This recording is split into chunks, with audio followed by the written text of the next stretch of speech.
የጆን ዳንኤል 5 ዓመት ከግማሽ ያደረገው ሚስጥሩ ተጋለጠ።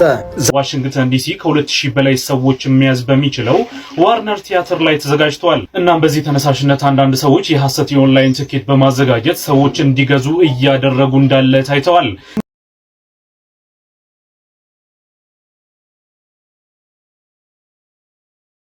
ሰላም ጤና ይስጥልኝ ጋይስ፣ እንደምን አመሻችሁ? እግዚአብሔር ይመስገን ደህና ነኝ። እንግዲህ እንደተለመደው አዳዲስና ወቅታዊ የሆኑ ጉዳዮችን ይዤላችሁ መጥቻለሁኝ። እንግዲህ አብራችሁን እስከ መጨረሻ እንድትቆዩ በትህትና ጠይቃችኋለሁኝ ማለት ነው። አዲስ ከሆናችሁ ሰብስክራይብ እንዲሁም ላይክ በማድረግ ይህንን ቪዲዮ እንድትጀምሩ በትህትና ጠይቃለሁኝ ማለት ነው። እንግዲህ ማርች 28 ነገ ነው። እንግዲህ አዶናይ ኢቨንት አለው ሁላችንም እንደምናውቀው። እንግዲህ እዛ ያላችሁ ወገኖች ሁላችሁንም ይሄ ታሪካዊ ቀን እንዳያመልጣችሁ ገብታችሁ እንግዲህ አዶናይ ራው ታበረታቱ፣ እናንተም እንግዲህ ዘና እንድትሉ ጋብዛችኋለሁ በዚህ አጋጣሚና ወደ መጀመሪያ ቪዲዮ ላሸጋግራችሁና ተመልሼ እመጣለሁ።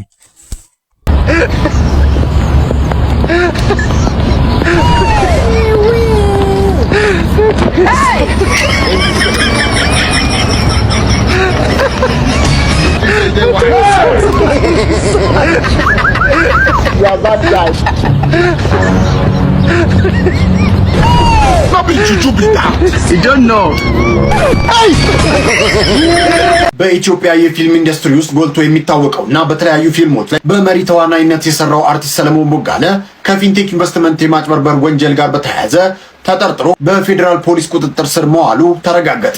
አርቲስት ሰለሞን ቦጋለ በፌዴራል ፖሊስ የወንጀል ምርመራ ቢሮ በቁጥጥር ስር የዋለ ሲሆን ዛሬ ሐሙስ ከሰዓት በኋላ ጉዳዩን በሚመለከተው የፌዴራል መጀመሪያ ደረጃ ፍርድ ቤት አራዳ ምድብ ችሎት አንደኛ ጊዜ ቀጠሮ ችሎት ቀርቧል። አርቲስቱ ፍርድ ቤት የቀረበው ቀደም ብሎ በተመሳሳይ ወንጀል ተጠርጥረው በቁጥጥር ስር ከዋሉት እንደነ አርቲስት ሰራዊት ፍቅሬ፣ ይገርም ደጀኔ፣ ዳንኤል ተገኝ፣ አብርሃም ግዛው፣ ወንድም ካሊድና ቲክቶከሩ መንሱር ጀማል ጋር አብሮ ነው ሲል ዛበሻ አስነብቧል። መርማሪ ፖሊስ ለፍርድ ቤቱ እንዳስረዳው አርቲስት ሰለሞን ቦጋለና ሌሎች ተጠርጣሪዎች ከፊንቴክ ኢንቨስትመንት ጋር በተያያዘ የህዝብን ገንዘብ ያለ አግባብ በመውሰድና በህገ ወጥ የገንዘብ ዝውውር ላይ ቀጥተኛ ተሳትፎ አድርገዋል በሚል ከባድ ወንጀል ተጠርጥሯል። ፖሊስ በቀጣይ የምርመራ ስራውን ይበልጥ አስፍቶና ጥልቅ መረጃዎችን ሰብስቦ ለማቅረብ ተጨማሪ የምርመራ ቀናት እንዲፈቀዱለት ችሎቱንም ጠይቋል። ጋይስ በነገራችን ላይ ይህንን ቪዲዮ ይዤ የመጣሁት እግረ መንገድ መግቢያ እንዲሆነኝ ነው እንጂ የአምለሰት ሙጬ አለ እጅግ የሚገርም እዚህ ጉዳይ ላይ እንዳለችበት ሁላችንም የምናውቀው ጉዳይ ነበረ። ነገር ግን አምለሰት ሙጬ ይህንን ተረታ፣ ይህንን ጉድ ተረታ ነው እንግዲህ ከዚህ ጉዳይ እንግዲህ ራሷን ልታገል የቻለችው ማለት ነው። ይህንን ከመድረሱ በፊትና እስኪ ትንሽ ጽሁፍ አለች፣ እሷን ላንብብላችሁና ተመልሼ እመጣለሁ። እንዲህ ብሎ ይጀምራል። አምለሰት ሙጬ ከጥፋት ቀጠናው ቀድማ የራቀች አስተዋይ ይላል። ሰሞኑን የፊንቴክ ኢንቨስትመንት የማጭበርበር ወንጀልና የታዋቂ አርቲስቶች በቁጥጥር ስር መዋል ሀገሪቱን ሙሉ መነጋገሪያ እየሆነ ይገኛል። በዚህ ሁሉ ምስቅልቅል መሃል ግን አርቲስት አምለሰት ሙጬ ስም አለመኖሩ ድንገት የመጣ ሳይሆን የእሷ አስተዋይነትና የሞራል ልዕልና ውጤት ነው። እውነታው ምንድን ነው? አምለሰት የድርጅቱ አምባሳደር ለመሆን መጀመሪያ ላይ ተስማምታ ተፈራርማ የነበረ ቢሆንም ብዙም ሳይቆይ ግን አንድ ትልቅ እርምጃ ወሰደች። የድርጅቱን አያያዝና አካሄድ በቅርበት ስታጠና ነገሩ አያስማማም የሚል ስጋት አደረባት። ብዙዎች በሚሊዮኖች እያዩ የህዝብን እንባ በቸልታ ሲያልፉ፣ አምለሰት ግን የመጀመሪያው እርምጃዋ ወሰደች። የድርጅቱ አሰራር ስላልተዋጠላት በገዛ ፈቃዷ ይቅርብኝ ብላ ወጣች። በህግ አሳወቀች። ዝም ብላ ከመራቅ ይልቅ ውሉ እንዲቋረጥ በደብዳቤ በማመላከት ራሷን ከጥፋቱ ሰንሰለት አላቀቀች።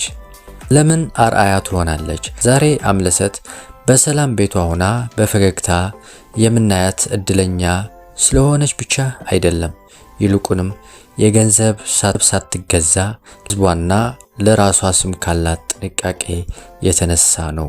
አምለሰት የሆነችው በራሷ ስብዕና ነው ለሚለው አባባል ከ600 ሚሊዮን ብር በላይ የዜጎች ሀብት ከመደመበት የፊንቴክ ጉድጓድ ቀድማ መውጣቷ ትልቅ ማረጋገጫ ነው። መደምደሚያ እንደ አምባሳደር ግሩፕ እና የለንደን ካፌ ያሉ ታላላቅ ተቋማት አምለሰት የሚመርጧት ዝም ብለው አይደለም፣ እንዲህ ያለውን ሐቀኝነትና አስተዋይነት ስላዩባት ነው ይላል እንግዲህ እና በጣም የሚገርም ስብዕና ነው። ይሄንን በጣም እጅግ የሚደነቅና ትምህርት ሊሆን የሚችል ስነ ምግባር ነው አምለሰት ሙጬ ላይ እንግዲህ ያየነው። አርቲስት ቴዎድሮስ ካሳሁን እንደዚህ አይነት ጉዳዮች ላይ እንግዲህ ስሙ ተጠርቶ አያውቅምና እጅግ በጣም የሚያስደስትና እድለኞች ናቸው። እንግዲህ አንዳንዴ እንደዚህ ተሳስተህ ብዙ ነገር ሊያጋጥም ይችላል። ይህንን አስቦ እንግዲህ እንደዚህ አይነት ውሳኔ መወሰናቸው እሷም ከሷ ጋር ያሉ ምናልባት አማካሪዎች ይኖሯት ይሆናል። በጣም እጅግ የሚመሰገንና ትልቅ ስራ ነው የሰሩት ለማለት ፈልጋለሁኝ። እንግዲህ ሀቅ ካላቸው እነ ሰሎሞን ቦጋለ ይወጣሉ። ካልሆነ ግን ዛሬ 30 ቀን የተሰጣቸው ይመስለኛል ቀጠሮ። እንግዲህ እናየው ይሆናል ማለት ነውና ሁላችንም ጥንቃቄ ማድረጉ ጥሩ ነው። የሰው እንባ አደገኛ መጥፎ ነው በእግዚአብሔር ዘንድ። እንግዲህ ሰው ባይፈርድ እግዚአብሔር ይፈርዳል ለማለት ፈልጋለሁ። ወደ ቀጣይ ቪዲዮ ላሻግራችሁና ተመልሼ እመጣለሁ። ይኸውልሽ ፍቅር ባለፈው ያሳየሽ ልክ አይደለም አልሽው። እኔ ነኝ ልክ። ይኸው አንብቢ ሁሉ ጊዜ ማለት ነው። ምን መሰላችሁ? ሴት ልጅ ናት ትክክል፣ ሚስት ናት ትክክል። እሺ አራጋጃላችሁ ጓደኛ በችግራችሁ እንደማይደርስላችሁ በምን እንደምታውቁ ታውቃላችሁ? በዚች ልጅ ጃኒ ትባላለች። ሶሻል ሚዲያ ላይ የዋህ ልጅ ናት ሲጀመር ማለት ነው። ጀስት ህፃንነት ስላለባት ይሁን አይታወቅም፣ ጊዜ ሲጥላችሁ ሁሉም ነው ፈራጅ የሚሆንባችሁ። ይሄኔ ቤት ገዝታ ልታስመርቅ ምናምን ቢሆን ሚዲያ ሁሉ በጃኒ እና በጓደኞቿ ነበር የሚጨናነቅ። ሶፋ ይዘው ይሄዳሉ፣ ቴሌቪዥን ይዘው ይሄዳሉ። ምን ለምን? በደስታዋ ቀን። በችግሯ ቀን ግን አይታችኋል፣ አንድም ጓደኛ ቪዲዮ አልሰራላት፣ አንድም ማለት ነው። በሰው ህይወት አንገባም። ስለዚህ ወዳጆች እናንተ ብቻ ነው ያላችሁት። ጃኒ አይዞሽ በርታ በይ። ብዙ ወንዶች ከጎንሽ ነን። አጠፋሽ አላጠፋሽም ሴት ልጅ ስለሆንሽ ብቻ ብዙ ወጣቶች ከጎንሽ ነን። ራስሽን አበርትተሽ በአዲስ መልክ እንደምትመጭ ተስፋለን። እንወድሻለን ጃኒ። ጋይስ ብዙ ጊዜ ስለ ጃኒና እንግዲህ ፊዮና ጉዳይ ብዙ ልሰራ ፈልግ ነበረ። ነገር ግን ምናልባት ከመርሳት ወይም ጊዜ ከማጣት ሊሆን ይችላል እስካሁን ድረስ ዝም ብዬ ነበርኩትና ይህንን ልጅ እንግዲህ ሀሳብ ሲሰጥበት እዚህ ጉዳይ ላይ አይቼው ነው እንግዲህ ይዤላችሁ የመጣሁት። በዚህ አጋጣሚ የሁለቱ ጉዳይ እንግዲህ ሁላችንም እንደምናውቀው ነው። ሁለቱም ልጆች ናቸው ሁላችንም እንደምናውቀው። ነገር ግን ሁለቱም ላይ አንድ ችግር ሊኖር ይችላል፣ መጣላት አለ እና ሁለቱም እንግዲህ አቋራርጠ እንደዚህ ባንሰራ ጥሩ ነው፣ መጥፎ ጎን እያየን ማለት ነው ብዬ አስባለሁኝ። እና ምናልባት ሁለቱም እንደ ልጆች አስበን እንግዲህ ብናስታርቃቸው ጥሩ ነው ብዬ አስባለሁኝ። አሁንም በነገራችን ላይ ሰው ትንሽ ልብ ሲያደርግ ወይም ደግሞ በእድሜ ገፋ ሲያደርግ ትላልቅ ነገሮች ወደፊት ሊጀምር ይችላልና ምናልባት እነዚህ እህቶቻችን እንግዲህ ተሳስተው ነው ያሉት አሁንም ድረስ እና ሰው ተጣልቶ መቅረት የለበትም።